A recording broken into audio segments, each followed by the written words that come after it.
जय हिंद दोस्तों, स्वागत है एक बार पुनः आप सभी का अपने इस यूट्यूब चैनल टॉपर गैलेक्सी में।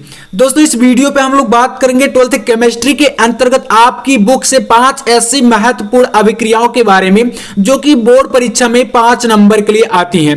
और दोस्तों इन्हें आप लोग नेमिंग रिएक्शन भी बोल सकते हैं। और ये आपके लॉन्ग क्वेश्चन में जो मतलब 5 नंबर के क्वेश्चन आते हैं उन्हीं में ये रिएक्शन आपकी पूछी जाती है। तो 5 काफी ज्यादा इंपॉर्टेंट रिएक्शन को हम देखेंगे बिल्कुल उनके आंसर के साथ। यहां पर मैंने इनकी परिभाषा लिख के रखी है, लेकिन मैं आपको इनकी रिएक्शन आपके सामने बिल्कुल करके बताऊंगा। तो बिल्कुल अंत तक देखिएगा, अच्छे तरीके से आपको समझ में अगर आ गया तो इनको आप बहुत ही बेहतर तरीके से कर सकते हैं। और देखिए आपके बोर्ड एग्जाम में मतलब कई बार रिपीट होती हैं, कुछ रिएक्शन ऐसी होती हैं जो कि मतलब रिपीट हो जाती हैं। तो यहां पर 5 को आपको अच्छे तरीके से देखना, बाकी एक वीडियो करके मैं आपको इसी प्रकार से सारे टॉपिक क्लियर करा दूंगा। तो पहला देखिए रिएक्शन आपको क्या कर रहा है, तो नंबर 1 पर आपका आता है वुर्ज फिटिंग अभिक्रिया।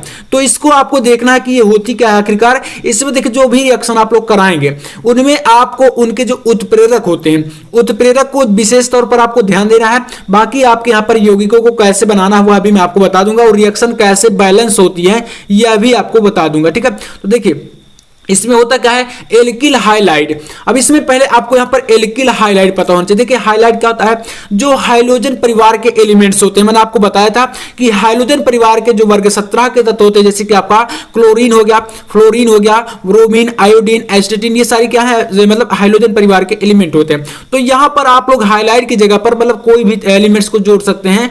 तो इसी प्रकार से हम लोग जब अब रिएक्शन करेंगे तो अभी जो है आपका ये क्लियर हो जाएगा।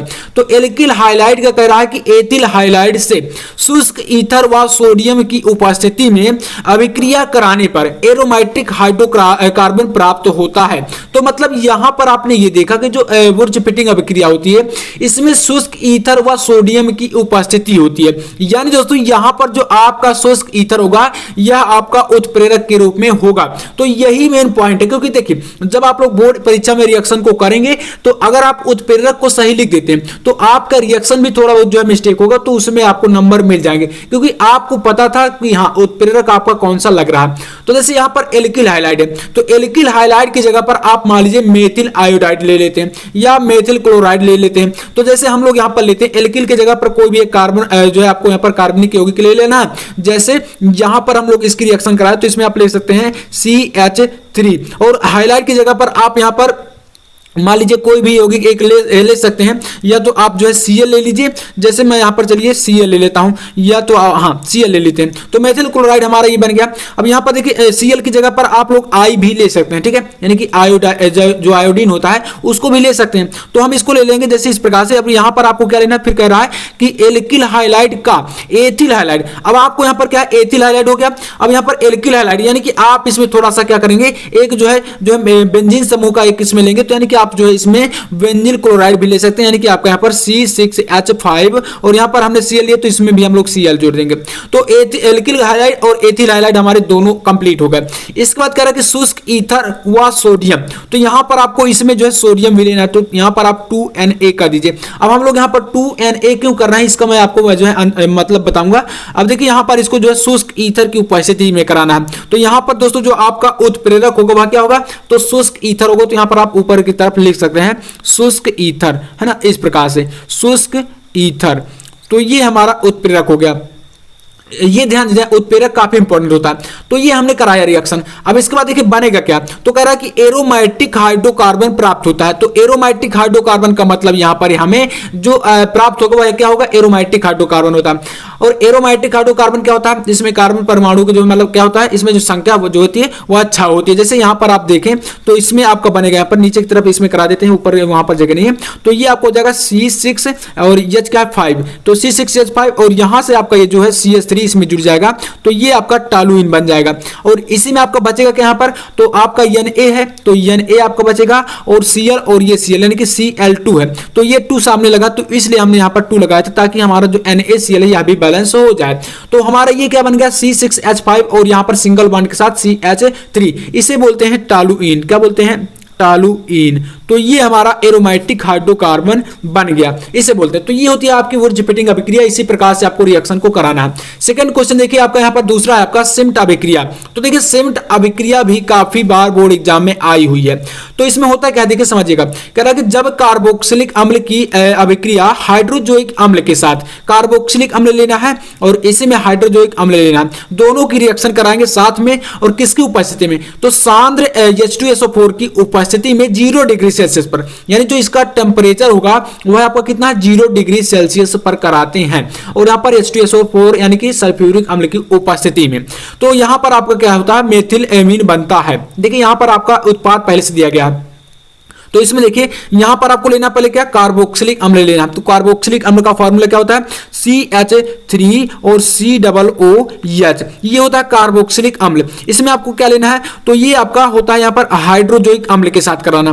तो हाइड्रोजोइक अम्ल क्या होता है, ये होता है आपका NH3H। इसको देखिए NH3 नहीं, अमोनिया की तरह मत समझिएगा, ये NH3H है, इसे बोलते हैं हाइड्रोजोइक अम्ल। इसकी मतलब दोनों का रिएक्शन कराना, और किसकी उपस्थिति में, तो सांद्र H2SO4 की उपस्थिति में। यानी हमें कॉन्सेंट्रेट लेना है, यहां पर क्या लेना है, तो सल्फ्यूरिक अम्ल लेना है H2SO4, और ये क्या होगा, तो ये आपका सांद्र होगा, ठीक है, सांद्र, इस प्रकार से। अब यहां पर जब इसको कराते हैं तो क्या बनता है, मेथिल एमीन बनता है। पहले यहां पर बताया गया ना कि मेथिल एमीन बनता है। तो आपका मेथिल एमीन का फार्मूला क्या होता है, तो यहां पर आपका बन जाएगा CH3 इसका हो जाएगा, और यहां पर NH2 इससे निकलेगा, तो यहां पर जुड़ जाएगा NH2। ये क्या होता है, मेथिल एमीन होता है। और यहां पर आपका जो एक देखिए, यहां पर N आपका एक ही हो गया, और यहां पर N3 है, तो यहां पर N2 बचेगा, यानी कि N2 आपका नाइट्रोजन गैस आपकी यहां पर निकल जाएगी अलग से।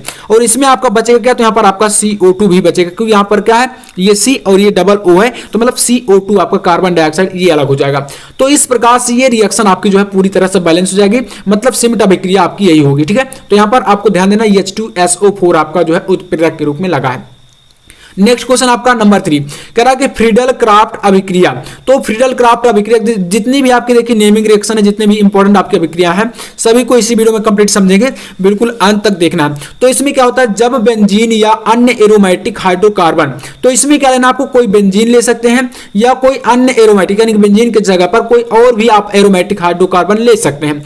तो इसमें क्या होता है, को लेकर और उसकी एल्किल या एरिल हाइलाइड को निर्जल AlCl3, इसमें आपको ये पॉइंट पकड़ना है, इसमें आपका ये AlCl3 जो है ये निर्जल रहेगा। कैसा, निर्जल रहेगा, ये आपका उत्प्रेरक है। तो उपस्थिति में क्या अभिकृत करते हैं या मतलब रिएक्शन कराते हैं, तो बेंजीन नाभिक का हाइड्रोजन परमाणु एल्किल मूलक द्वारा प्रतिस्थापित हो जाता है। मतलब इसमें देखिए रिएक्शन को कराते हैं, पहले समझिएगा। सबसे पहले आपको लेना क्या है, बेंजीन या अन्य एरोमेटिक हाइड्रोकार्बन ले सकते हैं। तो बेंजीन का आप लोग यहां पर चलिए फार्मूला लेकर चलिए। जैसे हम यहां पर बेंजीन लेते हैं तो आपका क्या होता है, C6H6 हो गया, H6 है ना, ये आपका हो गया बेंजीन। अब इसमें क्या लेना, आपको यहां पर लेना है कोई अन्य जो है एल्किल या एसिल हाइलाइड। तो एल्किल हाइलाइड की जगह पर आप यहां पर, जैसे मैंने बताया था शुरुआत में आपको एल्किल हाइलाइड में, तो आप यहां पर ले सकते हैं CH3 या आप यहां पर Cl करा दीजिए या I करा दीजिए। हाइलाइट का मतलब यहां पर आप कोई एलिमेंट ले सकते हैं। तो इसको हमने लिया। अब इसके बाद आपको इसका जो है कराना है रिएक्शन। तो किसकी उपस्थिति में हो रहा है, तो निर्जल AlCl3 की उपस्थिति में। तो यहां पर आपको लिख देना, ऊपर जो भी मतलब आप उत्प्रेरक लगाएंगे उसमें लिखते जाना है। तो निर्जल और यहां पर AlCl3 ये आपका उत्प्रेरक है। तो इसको जब कराते हैं तो क्या कर रहा है, यहां पर जब इसकी उपस्थिति में अभिकृत करते हैं या अभिक्रिया कराते हैं तो बेंजीन नाभिक का हाइड्रोजन परमाणु एल्किल मूलक द्वारा प्रतिस्थापित हो जाता है। यानी जो आपका एल्किल है, ये एल्किल हाइलाइड, इसका मूलक क्या होगा आपका यहां पर Cl। ये क्या है दोस्तों, Cl जो है इसका मूलक है। तो इसका जो हाइड्रोजन परमाणु है, यानी कि बेंजीन नाभिक का जो हाइड्रोजन परमाणु है, इससे निकलकर ये मूलक के साथ जुड़ जाता है। तो यानी कि जो आपका यहां पर H निकलेगा तो Cl के साथ HCl बना देगा। तो यही यहां पर बताया गया कि बेंजीन नाभिक का हाइड्रोजन परमाणु एल्किल मूलक द्वारा प्रतिस्थापित हो जाता है, यानी कि इसके साथ जुड़कर अलग हो जाता है। तो यहां पर आपका बन जाएगा C6 और यहां पर एक हाइड्रोजन इससे निकलेगा तो H5 बचेगा, और इसके साथ आपका जुड़ जाएगा CH3। और यहां पर आपका देखिए बचेगा क्या, तो ये चीज से निकला तो Cl के साथ यहां पर HCl बना दिया। तो ये फिर से आपका क्या बन गया, तो ये फिर से आपका टॉलुइन बन गया है ना। तो टॉलुइन आपका फिर से यह बन गया। तो इस प्रकार से दोस्तों ये आपका फ्रीडल क्राफ्ट अभिक्रिया देखिए कंप्लीट हो जाती है। इसके बाद हम यहां पर देखते हैं नंबर 4, एक चौथी आपकी रिएक्शन है, इसे बोलते हैं कार्बिल एमीन अभिक्रिया। तो एक एक रिएक्शन को पूरी तरह से समझना है बिल्कुल अच्छे तरीके से, ठीक है। तो कार्बिल एमीन अभिक्रिया क्या होती है, इसको चलिए कराते हैं। तो सबसे पहले इसमें देखिए यहां पर बताया क्या गया, तो कह रहा है कि एथिल एमीन को क्लोरोफॉर्म और एल्कोहली पोटेशियम हाइड्रोक्साइड के साथ यानी दोस्तों देखिए, इसमें आपको कोई भी रिएक्शन कराना है तो सबसे ज्यादा इंपॉर्टेंट यही है कि आपको उसके जो यौगिक है इनका फार्मूला आना चाहिए ना। अब फार्मूला आप थोड़ा सा भी पढ़ लीजिएगा, अभी समय है। तो एथिल एमीन, एथिल एमीन का मतलब यहां पर हम लोग जो है लेंगे कौन सा, कोई भी मतलब एमीन समूह जैसे कि NH2 होता है आपका, उसमें आप लोग एथिल एमीन यानी कि C2H5 ले सकते हैं। तो ये आपका एथिल एमीन होता है। जैसे यहां पर हम लें तो C2H5 और यहां पर क्या NH2, ये एमीन समूह होता है। तो ये क्या हो गया आपका एथिल एमीन हो गया। तो इसको लेकर क्लोरोफार्म के साथ, तो यहां पर आपको क्या लेना, फिर क्लोरोफार्म, इसका फार्मूला होता है क्लोरोफार्म का CHCl3। ये क्या होता है, क्लोरोफार्म होता है। क्लोरोफार्म और कह रहा है कि एल्कोहलीय पोटेशियम हाइड्रोक्साइड, यानी फिर से हमें इसमें क्या लेना है तो KOH लेना है, जो कि आपका क्या होगा, ये आपका ALC का मतलब होता है एल्कोहलीय होगा। अब इसको कराना है आपको यहां पर गर्म, ठीक है, रिएक्शन करा देंगे और इसको देंगे यहां पर हीट, यानी गर्म कराएंगे। तो यहां पर जब इसको गर्म करेंगे तो ये आपका क्या बनेगा, यहां पर कह रहा है कि एथिल आइसोसाइनाइड या एथिल कार्बिल एमीन बनता है। जो देखिए एथिल आइसोसाइनाइड है, इसी को आपको यहां पर बोला जाता है एथिल कार्बिल एमीन। तो ये आपका बनता है एथिल कार्बिल एमीन, जो कि इसका फार्मूला यहां पर क्या हो जाएगा, नीचे की तरफ मैं इसको करा देता हूं। तो यहां पर आपका बनेगा C2H5, क्योंकि ये आपका मेन है। तो C2H5 इसका बनेगा और एथिल हो गया आइसोसाइनाइड, आइसोसाइनाइड मतलब यहां पर NC होता है इसका ग्रुप, ठीक है। तो NC आपका एथिल आइसोसाइनाइड ये बन गया। अब इसमें बचेगा क्या, तो यहां पर आपका K बच गया। देखिए इसमें Cl3 है ना, तो यहां पर आप इसमें 3 लगाइए, क्योंकि यहां पर जब आप 3 लगाएंगे तो KCl आपका पोटेशियम क्लोराइड, ये इसके साथ जो है 3 लगा देंगे तो ये बैलेंस हो जाएंगे, यहां पर K भी और ये Cl भी। और इसमें आपका बचेगा क्या, तो यहां पर देखिए H2O बचेगा, H2O यानी कि आपका यहां पर 3H2O बचेगा, क्योंकि यहां पर आपका सामने 3 लगा तो 3H ये हो गया और यहां पर आपका ये इसका एक मतलब 3 इसके हो गए O और यहां पर एक इसका निकल रहा है। तो ये आपका इससे जो है यहां पर बैलेंस करके यहां पर 3H2O कर देगा, यानी कि आपका यह भी बैलेंस हो जाएगा। तो ये आपका जल बन गया, ठीक है। तो ये आपके मतलब कुल मिलाकर मेन जो आपका उत्पाद बना हुआ है आपका एथिल कार्बिल एमीन, यानी कि एथिल आइसोसाइनाइड ये वाला है, ठीक है, C2H5NC। तो ये आपका कार्बिल एमीन अभिक्रिया का मुख्य उत्पाद है। इसके बाद देखिए नेक्स्ट आपका क्वेश्चन नंबर 5, इसमें कह रहा कि विलियमसन संश्लेषण अभिक्रिया मोस्ट इंपॉर्टेंट यह भी है दोस्तों, बिल्कुल इसको समझते हैं अच्छे तरीके से। तो इसमें सबसे पहले इसकी जो है आप लोग परिभाषा को पढ़िए, फिर हम इसका रिएक्शन कराएंगे।